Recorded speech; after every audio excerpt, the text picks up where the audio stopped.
Let me tell you about my skydiving experience. This is Dr. McLean with Vital Energy Chiropractic. When I was about 18 years old, I gathered up some friends, there was 5 of us, and went skydiving, something I've been wanting to do for a while. You had to be 18 years old to do it, so we went and did this skydiving course. Now, this was what's called a static line course. So you're not going with an instructor, there's an instructor in the plane, but you're actually jumping out of the plane by yourself. So we went there in the morning, this was a Saturday, and we spent, I think it was about 6 hours going to this training course. And basically, because you're jumping by yourself, you've got to know the emergency procedure. So what do you do if this happens? What do you do if this happens? And they just repeated these things over and over and over and over. So did this all day, and then late in the afternoon, they said, okay, hey, it's time to jump, which is totally scary.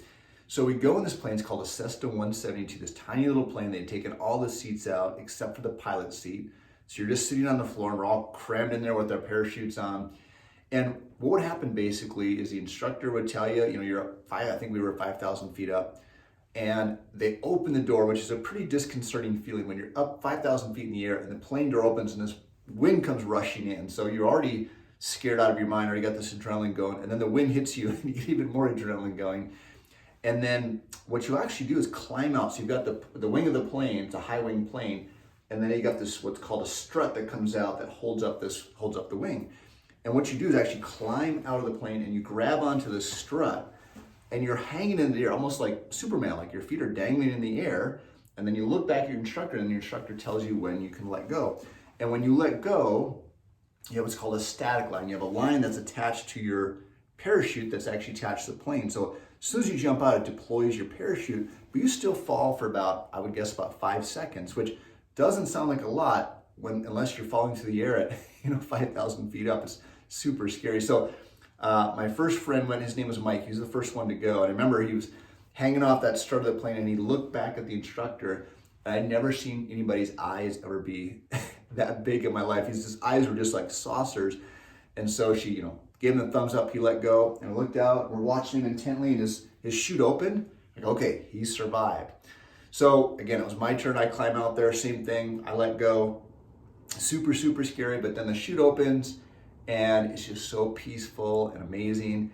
And then you're in total control of your chute. So you have these handles where you can turn and guide your parachute in. I was still nervous because I still had to land, and I didn't want to crash, of course, but landed. It was an amazing experience. In fact, that whole next week, I was just high on adrenaline. I just had such an amazing experience. My friends got so sick of me talking about parachuting.